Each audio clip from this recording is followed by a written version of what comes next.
Moi-même, je suis éleveur. On a mis en place un accompagnement auprès des éleveurs victimes d'attaques, de manière à ce qu'il y ait le moins possible d'incidence quant à la santé de l'éleveur liée au stress créé par les attaques de loups.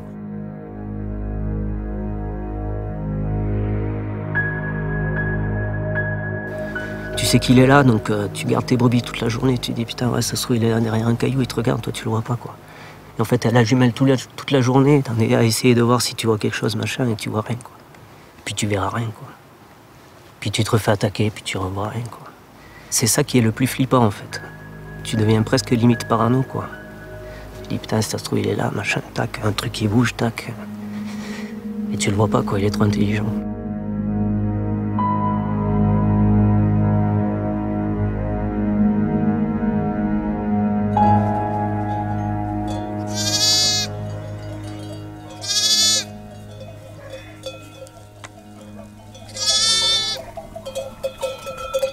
Il y a 345 bêtes dans mon troupeau. Moi, je passe 365 jours par an. Je passe plus de temps avec mon chien et mes brebis qu'avec ma femme. Tu es tout le temps en train de marcher, de trafiquer avec tes brebis, donc tu connais leur caractère, tu connais très bien tes brebis. Une brebis qui meurt, c'est un drame.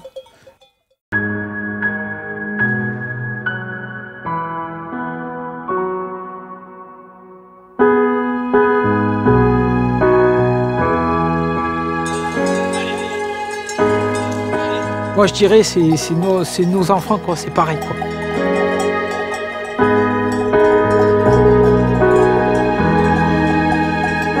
On a quelque chose de sentimental avec, on est là tous les jours, on les pousse tous les jours, on va leur donner à manger tous les jours. C'est qu'on est avec les bêtes, mais on sait ce qu'elles subissent aussi derrière. Et c'est très très dur à vivre.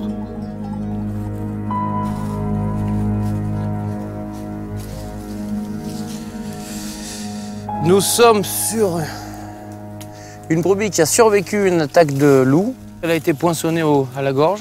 En fait, il y a la trace des 2 crocs. C'est une brebis qui a survécu 3 semaines. C'était une familière, donc une brebis qui répondait à son nom, qui était meneuse, donc qui menait tout le temps le troupeau. Et après, j'avais pas envie de la tuer, quoi. J'aurais dû la tuer, pour être honnête, elle souffrait trop. Mais des fois, tu peux pas. Je suis pas un boucher, moi. C'était... Enfin, c'est comme ça.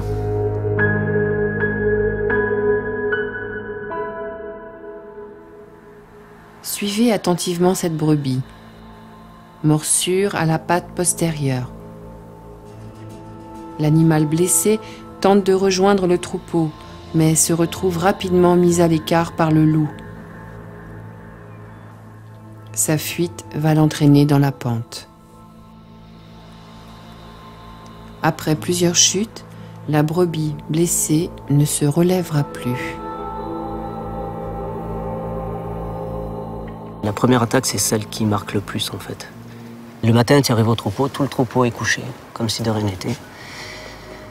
Et à 700-800 mètres du troupeau, tu as 10 brebis qui reviennent, mais comme des balles, et qui sont complètement affolées, quoi. Et là, tu dis, waouh, il s'est passé un truc. Tu prends les brebis pour les descendre au chalet pour compter. Et là, tu fais 200 mètres et tu tombes sur un cadavre. Donc là, tu as bien les boules. Tu regardes la brebis, tu la reconnais en plus. C'était une brebis qui était pleine, qui avait 2 agneaux dans le ventre. Et puis, dans le troupeau, tu entends comme un ronflement, un truc qui fait... Puis tu vois des brebis qui ont un peu du sang sur le flanc, mais c'est pas des bêtes blessées, quoi. Donc là, tu dis, il y a une brebis qui est blessée dans le troupeau, quoi, puis qui fout du sang sur les copines. Et tu continues, et en fait, au bout de 300-400 mètres, cette brebis-là, elle se retrouve derrière le troupeau, et elle a la gorge à moitié arrachée, quoi. Avec la trachée qui sort, et forcément, elle fait... Donc là, tu prends ton opinel parce que t'as que ça sur toi, et tu la sèches. Et là, tu dis... Voilà, là, dans ta tête, il se passe tout un tas de trucs, quoi. Il y a un choc immédiat. Les éleveurs sont horrifiés déjà de voir souvent des scènes qui sont extrêmement violentes.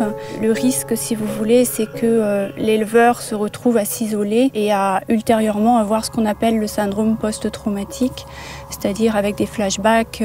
La nuit, ils vont se réveiller donc au moindre bruit, en se demandant s'il n'y a pas encore le loup qui rôde dans les coins, etc.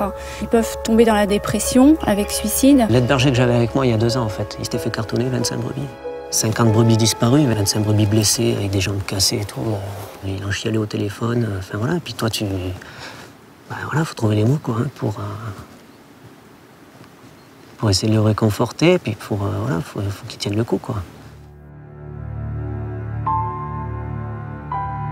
Alors déjà, dans un premier temps, la MSA a mis en place un numéro de téléphone, MSA Détresse, où là, donc, c'est l'éleveur qui peut appeler lui-même pour témoigner de son ressenti. Et bien, ça peut être aussi sa famille, ça peut être sa femme, ça peut être son voisin, ça peut être quelqu'un qui peut donc nous aiguiller, nous épauler pour dire voilà, il y a une personne qui est dans tel secteur qui va mal. Donc du coup, il nous alerte. Et nous, ça nous permet de contacter ces éleveurs et essayer de mettre quelque chose en place, un soutien psychologique s'il est d'accord, bien évidemment. L'idée d'avoir été, si je puis dire, violé dans son intégrité, puisque c'est ce qu'ils ressentent en fait, fait que du coup, vous n'êtes plus disponible pour votre famille. Donc il y a effectivement de l'agressivité qui risque de se développer au sein de la famille. Quand tu as une meute avec 7-8 loups qui sont là dans le coin et qui t'attaquent tous les 3-4 jours, bah, tu gardes la journée et puis tu restes la nuit avec les brebis quoi. Donc dans ce cas-là, quand c'est que tu vois ta femme, quand c'est que tu vois tes gamins, quand c'est que tu dors, quand c'est que tu vis, quoi, tout simplement. À ce moment-là, il est possible de faire appel donc, à une assistante sociale. L'assistante sociale, elle peut intervenir au niveau donc, de sa conjointe et puis au niveau également des enfants. Il peut y avoir des programmes qui peuvent être mis en place de soutien pour la famille en totalité. Notre métier, c'est d'être berger et qu'on soit serein, que nos bêtes soient en sécurité. Donc je veux dire, si on veut qu'elles soient en sécurité, qu'est-ce qu'on fait? On les rentre. Les éleveurs, donc maintenant, avec cette peur du loup, ils doivent rentrer leur troupeau le soir. Il y a également la mise en place de clôtures. Donc c'est des travaux qui n'existaient pas et qui ont été rajoutés. L'aide qu'on peut leur apporter, c'est par rapport à notre expérience en tant que conseiller sur le terrain. On a peut-être vu des expériences dans d'autres exploitations, leur transmettre. On peut aussi les accompagner par rapport à améliorer leurs conditions de travail, par rapport à la pose des barrières, à des choses comme ça. Voir qu'il y a quelqu'un qui peut leur apporter quelque chose, quoi. Économiquement, ça fait 2 ans qu'on a des attaques régulières et 2 ans que la prolificité du troupeau, elle baisse. Il y a des brebis qui ne font plus d'agneaux. Moi, c'est la dernière attaque, j'ai eu 25 brebis tuées. J'ai minimum 25 brebis que j'ai vues qui ont avorté. Des agneaux que j'ai pas vendus. C'est donc de l'argent que j'ai pas ramené, quoi. En cas d'attaque, nous sommes amenés à apporter des réponses financières par rapport à la situation économique dramatique des éleveurs. Ces appuis financiers peuvent prendre forme d'échelonnement des cotisations sociales, voire au cas par cas des prises en charge de cotisations sociales, de manière à ce que l'épreuve soit quand même beaucoup moins difficile à supporter.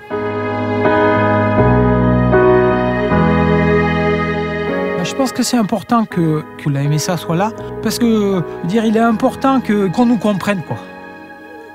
Qu'on comprenne ce qu'on vit. C'est pas qu'on soit contre le loup, c'est que simplement, c'est un métier qu'on peut pas partager avec le loup.